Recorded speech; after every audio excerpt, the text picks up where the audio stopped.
Hello and congratulations on getting access to this video course on learning how to speed up your WordPress site. Now, there are a lot of different advantages to speeding up your site in pertaining to user experience and of course to getting better rankings with Google and other search engines. So that's what we're going to be covering in this video course. So this is video number 1, which is the introduction and getting started. So first things first, I want to talk about mindsets because I'm a big believer of getting in the right mindset before you get started. So knowing that this is a constant ongoing process is key. You're not going to be able to finish everything all in one day. In fact, speeding up your website, there are so many different variables, different elements. In fact, we're just going to focus on a few, but we're going to focus on the big ones that will help you speed up your whole site, typically about anywhere from 50 to 75%. Now, this is an ongoing process, and I want you to know that. It's like getting a car, a brand new car. You're going to need to constantly maintain it. So just remember that it takes baby steps to complete each and one of these, so don't get overwhelmed. Get a few steps done first, move on, and go from there. So with that said, what I want to do now is give you a quick overview of what's inside this video course. Video number 1 is the introduction, obviously, this video here. Video number 2 is we're going to talk about the advantages of fast site speed. So we talked briefly about the search engine ranking and of course the user experience, but we'll talk more about that in depth. Video number 3, we're going to talk about reasons why your site is slow. So although obviously in order to learn how to speed up your site, we need to get you to understand what is slowing your site down. And you might have already seen this, you just didn't know how to speed it up. Or you might have observed this, but you didn't know what was going on. So now you will know. Video number 4, we're going to talk about too much in your site, meaning things in your site, plugins, things that are slowing it down that you could potentially remove. Video number 5, we're going to talk about, is your web host slowing you down? Which definitely a lot of web hosting companies, not the company itself, but the plan that you might be on might be slowing you down. In fact, I've talked to several businesses about this, and many of them did not know that their web hosting plan was actually slowing them down about 50%.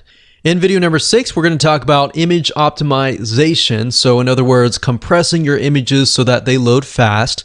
And video number 7, we're going to talk about parasite protection. Yes, indeed, there are parasites out there.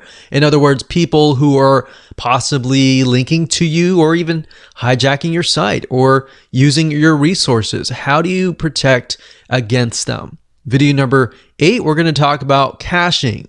And of course, video number 9, we're going to talk about content delivery networks, which will help people around the globe access your website at a faster rate. And I'll talk more about why not having a content delivery network will actually slow down your user experience. All right, so before we move on to video number 2, let's talk about what you need to have in hand. Obviously, this is made for WordPress sites. You can take this information and the concepts that I'm giving you and apply that to a non-WordPress site, but I'm going to give you specifics in relation to WordPress. And of course, web hosting specifically for WordPress sites, we'll discuss this later, and you'll need to have a cPanel for hotlink protection. Most hosts provide cPanel. If you're not using cPanel, then most likely you do have hotlink protection on it that is typically built in. And of course, you will need to have extra money for possible content delivery networks and image optimization. So let's move on to video number 2. Hello and welcome back. This is video number 2. So let's talk about the advantages of having a website that loads really, really fast. So you already have a glimpse of why site speed is important, but to ensure that we're on the same page, let's discuss why you need to speed up your WordPress site. Now, like I said earlier, there are two major factors at play here. First, we have user experience, and of course, secondly, we have search engine ranking factors. Now, they're both very important, but in reality, you should focus on making sure that the user experience is the best it can be, because if you can think about it, that is who you're trying to impress. That is who you're trying to engage, and ultimately that is who is going to take action, whether that be sign up on your list, buy your product, follow you, become your fan of your brand. So ultimately, like I said, that is who you're trying to impress. Because at the end of the day, even though Google and other search engines change their algorithm, if you look at a long-term view, getting that user the best experience possible will actually impact your search engine ranking. Because at the end of the day, Google and other search engines, their goal is to impress upon the person who is looking for your website. They go to Google, they search, and that is their customer. You are not Google's customer. That is their customer. So that is your customer as well. All right. So it's easy to get in the mindset of, oh, I just want to get rankings. I just want to get traffic. But what then? You get the traffic and then the person who's coming to your site isn't interested and they skip your site and they go to somebody else's. If you impress upon them, you will impress Google. Now, if you think about it for just a second, as information becomes easily accessible within seconds, the human attention span actually gets shorter and shorter. If you think about back in the day, like decades ago, when we didn't have the internet, information was not easily accessible. And because it is now and the demand for data increases and people's patience become shorter, they're able to get information instantly with their smartphones and their tablets and all of that. The patience essentially becomes shorter. So their patience becomes shorter. And as it becomes shorter, so does their patience for your site load speed. So it just makes sense when you look at it that way. The longer your visitors stay, the lower your bounce rate is, which is a technical term for prospects leaving your site. So your goal at the end of the day is to get a lower bounce rate. You don't want a higher bounce rate, you want a lower bounce rate. For example, if somebody goes to Google and they type in a keyword phrase, let's say scuba diving, and they come to your website, they leave, and they go back to Google within seconds. This is what we call bounce rate. If you have a lot of people, let's say out of 100 people, you have 99 people that come to your website and within seconds leave and then go back to Google, Google can detect this and they can see that, okay, for some weird reason, people are going to your site and leaving within seconds. So your site must not be relevant. Your site must not be what they're looking for. And therefore, we're going to rank you lower. All right. So if a large amount of people are doing this, then Google knows that your site is irrelevant. It doesn't have good content, or even if it does, that is what they assume, or the site loads slowly. So if you think about it from that kind of standpoint and you adjust the user experience to be the best it can be, you will actually win the Google search engine game. And that is how you kill two birds with one stone. In other words, win in both areas by really focusing on the user experience first, and then the SEO and all that will come along the way.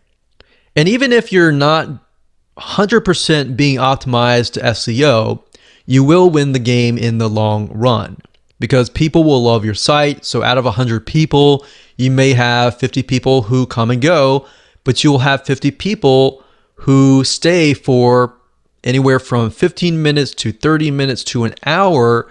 And that tells Google you will have a 50% bounce rate. So 50% of the people are coming and then going, but 50% of the people are staying and they're liking your content. Now, if you have a lower bounce rate, let's say, for example, 10%, and then the 90 out of 100 people are staying for a long period of time, that tells Google, hey, wait a minute, this site must be extremely relevant. People are obviously staying on the site for a long period of time, and therefore this site must be relevant, this site must be good, and we'll rank it higher. You see what I mean? So now that you have a basic premise of what to look for and what to focus on, let's move on to video number 3 and talk about what slows your site down. Hello and welcome back. This is video number 3, and we're going to talk about reasons why your site is slow. Now, to understand how to speed your site up, you really need to understand first and foremost what is slowing it down. Now, there are hundreds and hundreds of different variables, but our goal here is the 20-80 rule, meaning we're going to find the most common variables, focus on them, that will give you the large amount of impact. So a little bit tweaks here and there, which will give you the biggest impact. And that is our goal here. And instead of trying to teach you hundreds of different variables, which would be time consuming and very overwhelming. So what I advise you to do is implement each one of these one by one. Each one of these can take a good amount of time, some of them less, some of them more, but some of these will make a huge, huge impact on how fast your site loads. And they are, number 1, your WordPress site has just way too many things in it. It's bloated with too much code, with too much plugins, with too much pages, posts, images, everything. It just has way too much in it. If you think about even your computer, if you add too many things onto your PC or your Mac computer, as an analogy here, then your computer will become slower and slower and slower, right? So same concept here as well. Your WordPress site just has too many things. Your web hosting is just too slow. That's another big reason we found over the years. We've taken sites from one host and put it on another host, and it was faster. So sometimes the plan that you're under can actually impact how slow and how fast your site loads. Now, bear in mind that the reality is that WordPress sites, in general, after they have become bloated, they use a lot of CPU and server resources. Now, I want to be clear here to say that when you install WordPress by default with nothing on it, it usually runs very, very fast. It's usually because things are added to it like plugins, like images, like other code that tends to slow it down. And another issue is that the majority of websites are hosted on shared hosting. And we'll talk more about that in that particular video, but because it is on shared hosting, you're essentially sharing a server with 100 or more other people, and of course they will impact your site. So it's not necessarily that you're doing anything wrong. If you have other people on that server that are rocking the boat or doing something, crashing the server, then you're affected as well. And that simply means that your whole website will become slow because with shared hosting, you're sharing the server with hundreds of other people. And either you're sharing a house essentially with hundreds of other people. And we'll discuss this later on. Number 3, your images are way too big. One thing that a lot of us forget about is that different people have different internet speeds. Some are on slower speeds, some are on faster speeds. And just because you have a faster speed doesn't necessarily mean that everybody else has a faster speed. So even if it loads fast with you, it may not run fast with other people. So that's just something to bear in mind. Your images are way too big and they need to be squeezed down. Now, this has always been a problem even decades ago. And according to Google, images often take about 60% of total page weight. In other words, they take up too much room and you need to size them down. And this means that most websites are being slowed down because they have way too many images that are just taking too long to load. So we'll discuss how to optimize all of your images at once or one by one, and how to speed that process up. In fact, I remember back decades ago, when you optimize your images, a lot of times you would have to do it with Photoshop, and you would have to do it one by one, which really can become a pain. But nowadays, there are plugins out there, and there are platforms out there and software applications that will help you essentially speed up and optimize all of your images all at once without ever having to get Photoshop. The next one is hot linking. This means somebody else is linking to your site, your images, your videos, essentially. And what they're doing is they're sending traffic to those images and videos, be getting people that don't even know that it's your images, and they're just stealing your images. And if that's the case, they're essentially using your bandwidth and your server resources. The next thing is caching.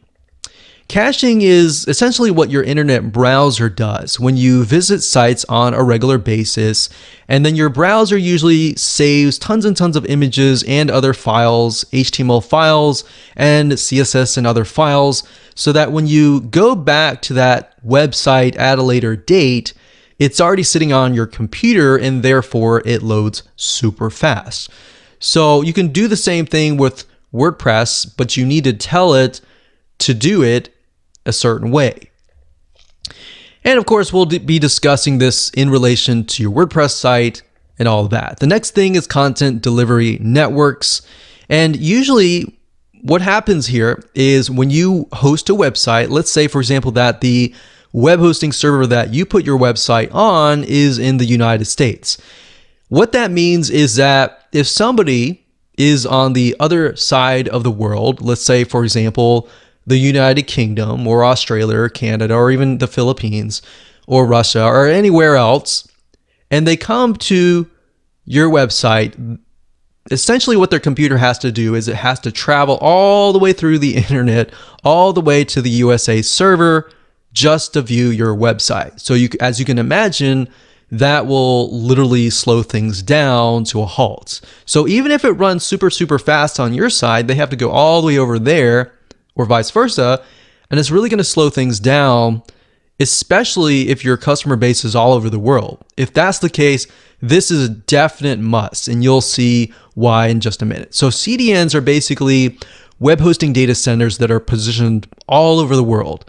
So all the places that I mentioned just now, let's say, for example, that you're using a CDN, and those servers are placed strategically all over the world, close to those people. So when somebody goes to your website, instead of having to travel all the way back to USA, they essentially are going to go to that location that is nearest to them. So that's what a CDN is all about, and those can be very powerful. We'll talk about the different types of CDNs out there as we've tested numerous ones. And with that said, we'll move on to video number 4. Okay, so this is video number 4, and we're going to talk about too much in your site, meaning there's just way too much in your website that it has become literally bloated. So as I stated in the previous video, most WordPress sites take up a lot of resources after the fact that you've started to add a ton of WordPress plugins, images, pages, posts, and other demo content, or the WordPress theme is just bloated with tons of code. So you really want to ask yourself, do I really need this? In fact, a lot of times it's super easy to go through your WordPress site and install a bunch of plugins because it makes your site user experience really amazing. And that's great, but you really need to ask yourself, do I really need this for every single item on your site? If you really haven't thought about this, maybe you need to go back to your WordPress site and go through every single item and ask yourself this. And for the ones that you don't need, delete them, deactivate them. Now, one thing to remember is when you first purchase a WordPress site, it usually comes with a lot of demo content that is built into it to show you what the site could potentially look like. But that said, if you install the demo content and you just tweak it a little bit here and there, and you don't go back and you delete all the demo content, then your site is going to load extremely slow. Now, this often includes unnecessary images, posts, or pages that simply clog up your site. And that's what's happening here. A lot of themes, a lot of times they'll come with tons and tons of amazing features that look amazing, that are things that potentially could increase your conversions, increase your sales, and all of this greatness. But at the end of the day, here's the thing: the more features and options there are in a theme, the more code there is. The more code that you may never use. The more code there is, the slower the site will run. So plugins are actually a huge variable that will slow down your site, and they'll actually create security backdoors as well. Now, let me clarify. WordPress itself, when you install it by default, that itself is secure. But the plugins that you've installed that are developed by third-party people that are not related to WordPress in any way, those plugins are often programmed, even though they could be programmed to their highest standards, they're not directly from WordPress. All right, so that's something to keep in mind, that there is no real standard. So it's almost like having a computer, whether it's a PC or a Mac, and installing them, the softwares from different third parties other than from Microsoft, right? So you don't know how they programmed it. You don't know if their programming standards are up to par. You don't know any of that. You just know that you installed the software and that's it. And you know that that's something that you really want. Now, it's super easy, if you think about it, to want to start installing tons of different plugins for your WordPress site, because it can make the user experience a lot better. But that's why you really need to ask yourself, do I really need this? So our recommendation to you is to try to stick with the maximum of 10 plugins if at all possible. And if you have to have more plugins, then you really need to think about making sure that your web hosting plan can actually take it. And you got enough speed, you got enough resources to be able to handle that. And that's another reason why you need to have a good web hosting plan, which we'll talk about in just a minute. Now, the number of images is fine, and we'll discuss how to squeeze that down. But when you get to a point where you have hundreds of images or even thousands of images, that can be a problem in itself. Another thing is you want to create posts and pages that you need and remove all the ones that you don't. Now, this will usually speed up your site a little bit, just a tad, but it's just a start. Now, we've seen websites that have had literally hundreds or even thousands of posts, and those sites usually often take a lot more resources to run. So seeing a lot of these sites on shared hosting plans essentially will slow your site down. So go ahead, do a quick clean of your site now, and really think to yourself, do I really need this? Hello and welcome to video number 5, and we're going to talk about your web hosting. And the big question is your web hosting slowing your WordPress site down? Because this is a big variable that a lot of times we just don't even think about. Did you know that most web hosting setups are just not made for WordPress? Especially if you're paying for a shared hosting web hosting plan, which my guess is that the majority of you are using shared hosting. Now, while it may be working now, and if you do have a WordPress site and it is running fast, as you begin to grow, as you begin to build your site out, it will slow things down. So let me explain. And to help you better understand this, I'm going to give you an analogy here. And imagine if you lived in a house, but instead of having 1 or 2 roommates, you now had 100 or 200 roommates. The more roommates you have, the more chaotic it becomes. And if you think about just adding 5 or 10 or 100, it becomes chaotic because now you have other people who may have other different intentions and will affect you in some way. Now, think about it deeper. You barely have any room, obviously. You don't have room in the fridge to store your food. If you have a few roommates that are causing problems, what happens? Well, if you think about it, it often spreads to everybody else, right? If somebody decides, hey, let's go have a party, everybody's going to have a party. Everybody's going to jump in. Now, as silly as this sounds, this is what shared hosting is like. Now, on the flip side, you might have heard of a dedicated server. A dedicated server, they tend to cost a lot more money, about $150 to $200 per month, but it's kind of like owning your house. And instead of having 100 roommates or even 2, you own that house, it's on your own rules, and whatever happens in that house happens in that house. But it's usually well worth it, that amount of money, because you don't have to worry about others trying to mess up your life. Now, most of you will not be able to afford $150 to $200 a month, especially if you're starting out as a small business. So the next best thing is what we call a VPS, or virtual private server in short. Now, let me give you an analogy. This is like living in an apartment, right? With your own room. So you got a big apartment or a big server, and the apartment is split up into individual rooms. So you have your own room within the whole apartment housing. That's what a VPS, or virtual private server, is. Now, whatever happens in your own room affects your room. If you drop a plate, if you drop some milk, if something bad happens in your room, you get a flood, then it floods. Now, you might be thinking, well, if I flood, won't it affect the other rooms?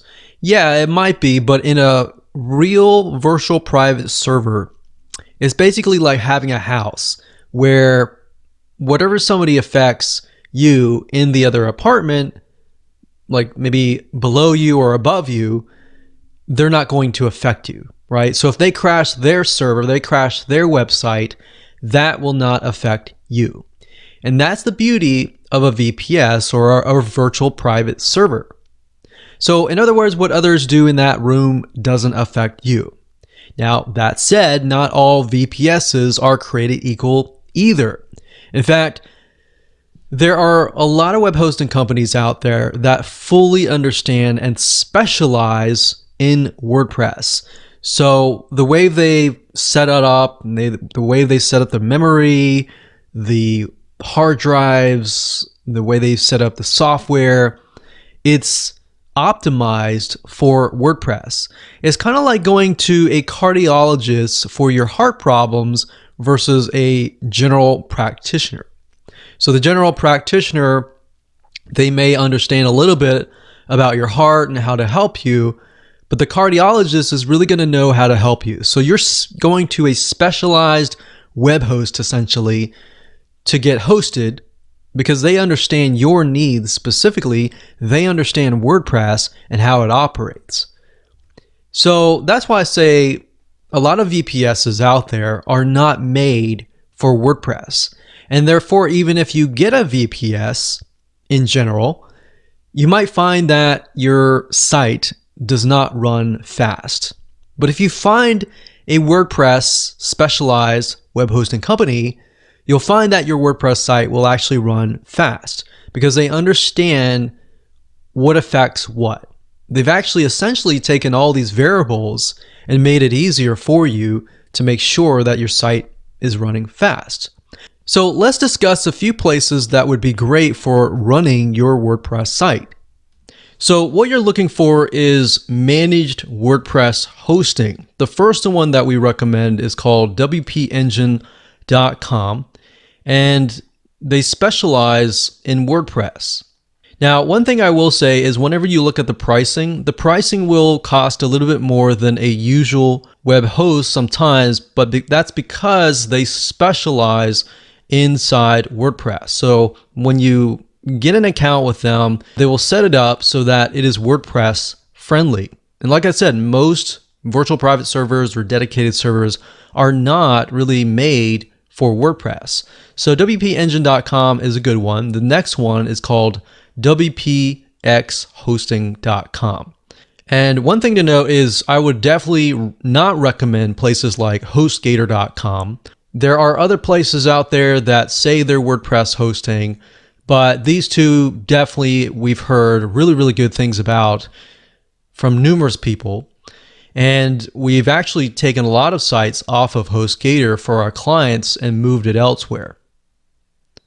Even though a lot of these web hosting companies will say that they are WordPress friendly, a lot of times that's kind of like a general practitioner and you're having a heart problem and you're just going to them. And they're saying, well, we could offer you some advice for your heart. But in reality, like I said, you want to go to a specialist. And these web hosting companies specialize in WordPress. So definitely can recommend these two for your WordPress site. Okay, so welcome to video number 6, and we're going to talk about image optimization. So we touched base briefly on this earlier in the previous videos, but like I said, most WordPress sites have slow loading images. Not just WordPress sites, but websites in general. Especially depending on where your visitor is located and of course how fast their internet connection is. Now, you have to assume that your visitors don't have a fast internet speed because you want it to be as fast as possible. So in this day and age, if you really think about it, you need to have images on your site because it creates more human engagement. So you can't say, I'm not going to have any images either and just go with text because otherwise that would just be boring, right? So one thing to keep in mind is firstly, you want to make sure that you have the right file format. So for example, JPEGs and PNG files are what you want to use when it comes to putting them on your blogs, on your WordPress site, and all that. JPEGs and PNGs are file formats or images, essentially, that are squeezed down and they are compressed, but they are for web use. Now, GIFs, on the other hand, are basically animated images, but they are also compressed as well. And like I said, these files are very, very web friendly. Now, back in the day, you would have to manually compress your images. So say, for example, like I said, you had 100 or 200 images. What you would have to do is you would manually go into Photoshop, you would open the image, you would save it from, let's say it would be normally 5 megabytes, for example, and you would save it as a JPEG or a PNG, and it would decrease it down to a file size of about 100 to 200 kilobytes. So we have about 1,000 kilobytes within 1 megabyte. So you would be able to compress it a good amount, but yet if you add it up, and let's say you have 100 kilobytes per image, and then you have 10 images, that's already 1 megabyte. So that's the problem that you would face, is that the more images you have, it just adds up. So that was back in the day. Now you can, and the good news is that there are a number of tools and WordPress plugins that will actually help you achieve this without you having to buy Photoshop and how to learn it and all of that. So let's go ahead and discuss them right now, and I'm going to show it to you so that you're aware of what's out there. So what you're looking for is a WordPress plugin that you can simply install into your WordPress site that will automate the process of optimizing and compressing your images. At the end of the day, you're going to be busy, so you're not going to have time to sit there and optimize. You need something that will kind of do it automatically every time you upload an image. So we've tested several of them, and out of the ones that we've tested, we've come down to 2. The one that we really like is called Smush Image Compression and Optimization. So if you go to wordpress.org/plugins/wp-smushit, so that's SMUSHIT, so smush it. So when you go here, there are some free levels. There are some obviously paid levels as well. But this is the one that we tested that out, and it actually worked. We have tested other ones out and they've actually messed up our site, but this one definitely we can definitely recommend. So come here. You can also go into your WordPress dashboard and do a search for WP Smush It, or just Smush Image. And of course, look for the author. The author is going to be WPMU space dev. So this one's good. Another one is called Image Optimizer. It's EWWW, Image Optimizer. And that's another good one as well. This is video number 7, and we're going to talk about parasite protection. Parasites in the insect world include ticks and leeches. They find a host to suck their blood to survive. So essentially, you are the host, and somebody out there is the parasite. So same in the digital world. You have other people who are linking to your images, to your videos, and other big files. Now, this is not to be confused by backlinks. These are not people who are linking to your site because your site is of a good resource. These are people who are linking to you because they're either claiming your images as theirs, your videos as theirs, and your big files as theirs.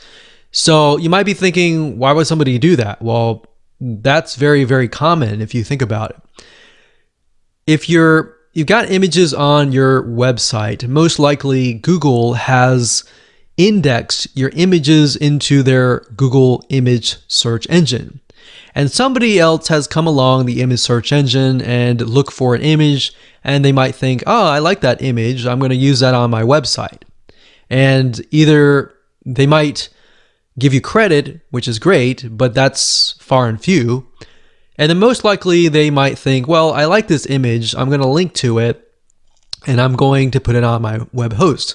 Now, if you get too many of those, eventually what happens is they begin to use your server resources that you pay for. They're not paying for it, you're paying for it. And then they use your videos, and they're going to use your bandwidth that you pay for. So keeping that in mind, you're going to need to protect yourself, right? So, like I said, what ends up happening is that you are spending money on more web hosting resources. Now, the way that you can protect yourself with this is by using what we call cPanel, which is a web hosting panel, a very popular one that most web hosting companies use.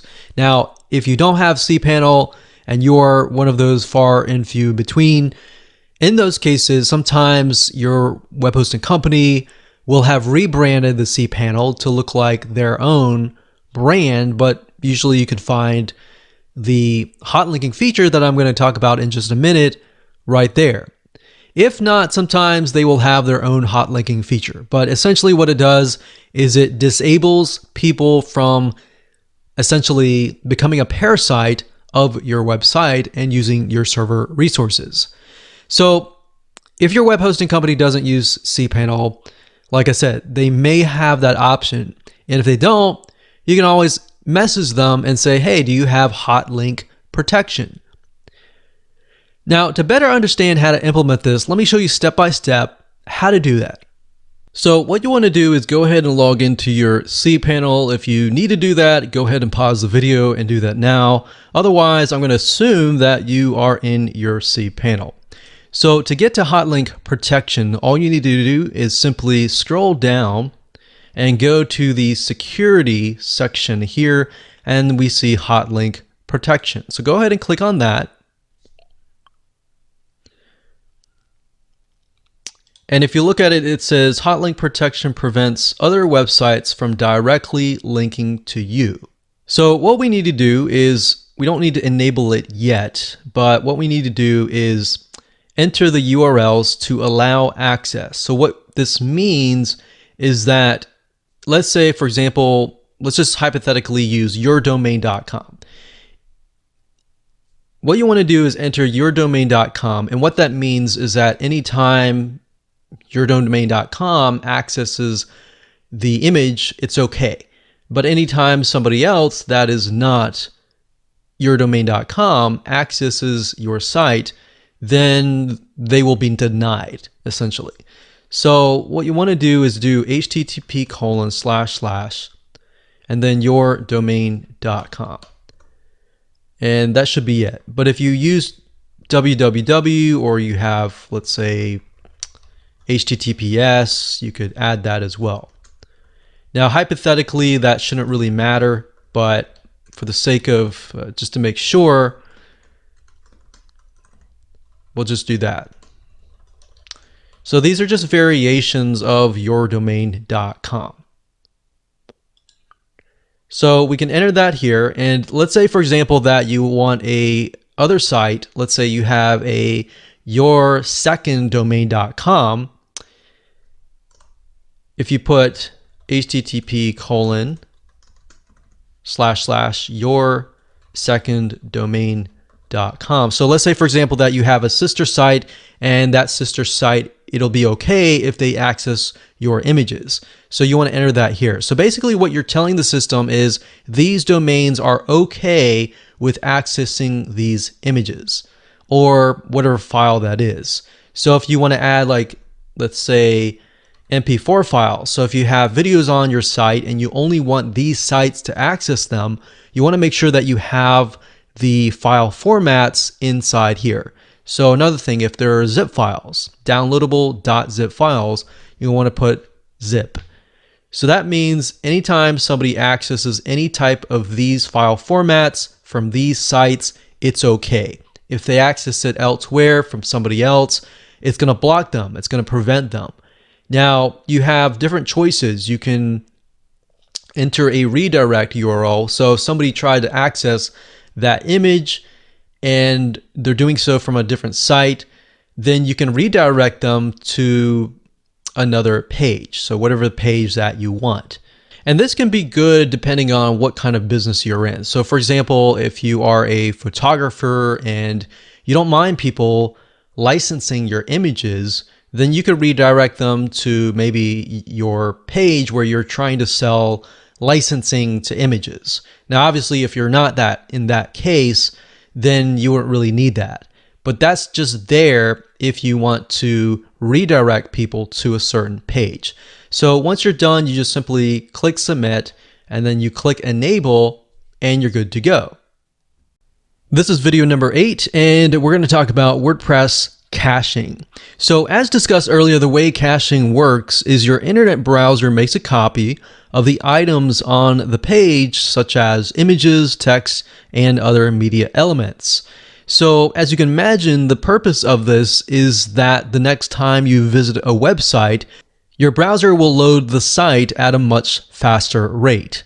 Now, you can do the same thing with your WordPress site so that your returning visitors can experience the same thing. So that way they visit it once and it might load somewhat slow, but the next time they visit it, it'll load really, really fast. So let's discuss some of the most popular caching plugins right now. So when it comes to WordPress caching plugins, a lot of times you'll see that a lot of people will say that the W3 Total Cache is the biggest, baddest, best plugin out there. Now, we've had the chance to test this out, and yes, it does have good results, but at the same time, it's very complex and there's a lot of different settings within it. So there's somewhat of a learning curve in order to use this. Now, the next one that is on the recommended list is the WP Super Cache, and that is by Automatic. And if you're not familiar with Automatic, as you can see here, that's Automatic.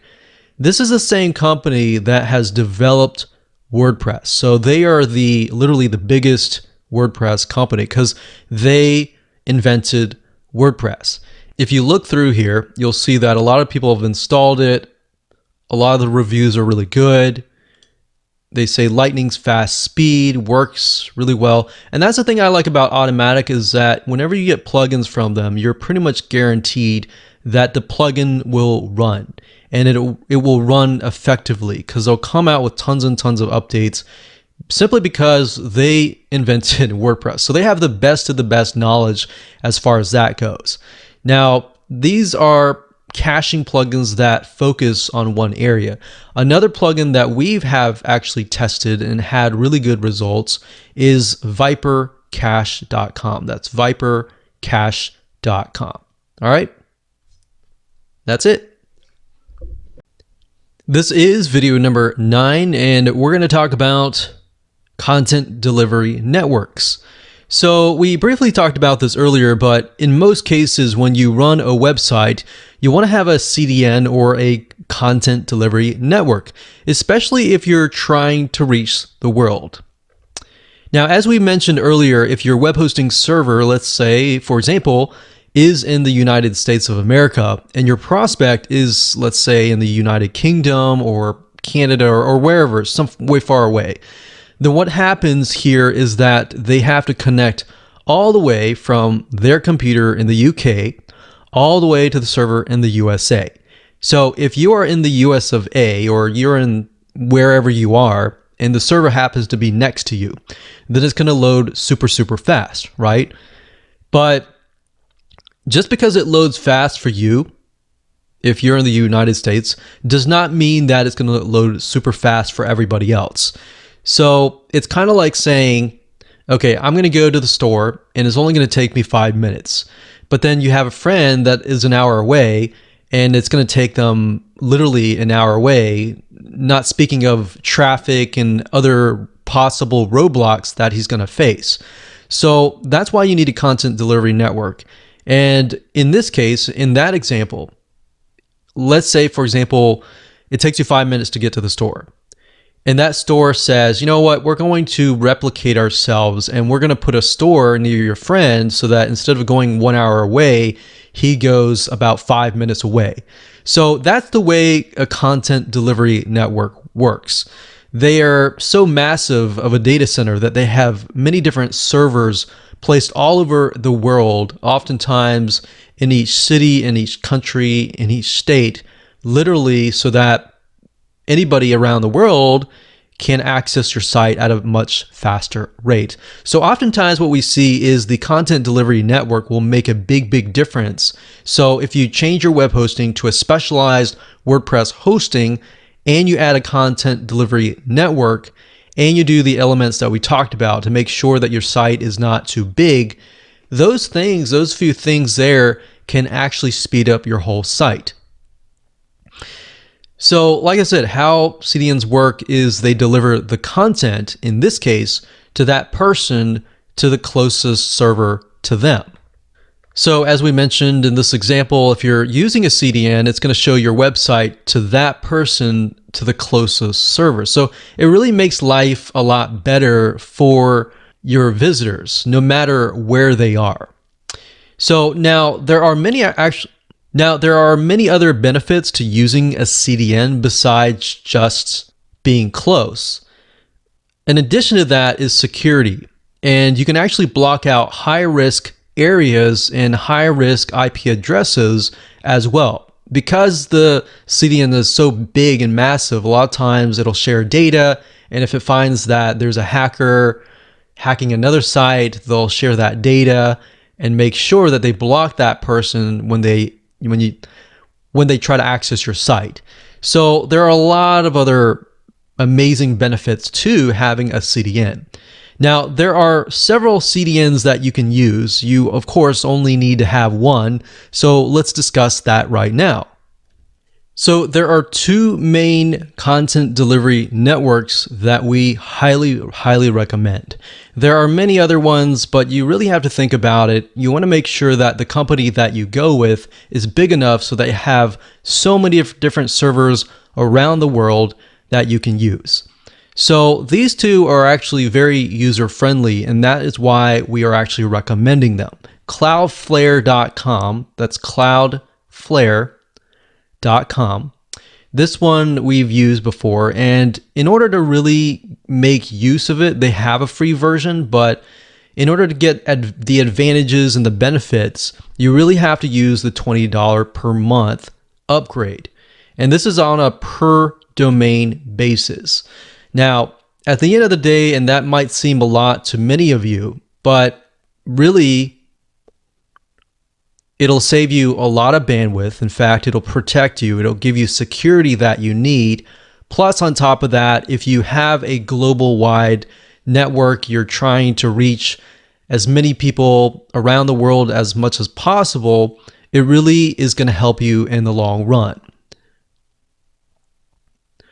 The only case that you would never really need to have a CDN is if you're only a local business and you're simply trying to cater to people within a very small segment of a city and they're all next to the server. So that's the only time that you would not really use a CDN. Cloudflare we've used and it's worked very, very well, and we highly recommend that. You don't really need the business version or the enterprise unless you're getting a ton of traffic.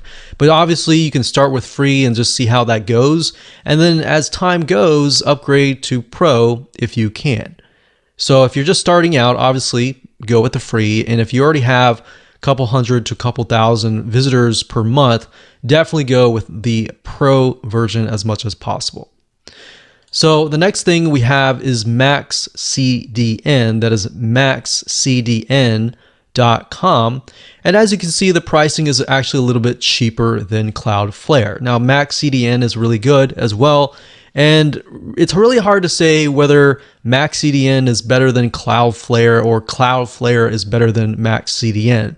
Because at the end of the day, it really depends on really your preference. So you could start with MaxCDN because it's only $9 a month and they offer a good amount of benefits as well. Now you'll see that they limit you up to 1 terabyte. So what that means is really unless you're using 1 terabyte, which is 1000 gigabytes worth of bandwidth, you don't really need to move up. So that's the nice thing about MaxCDN is their pricing definitely wins a little bit better than Cloudflare. But as far as setup goes for both of these are actually very easy to set up. They've made it very, very user-friendly, and that's one of the main reasons why we recommend them on top of their huge network and being able to reach as many visitors as you can.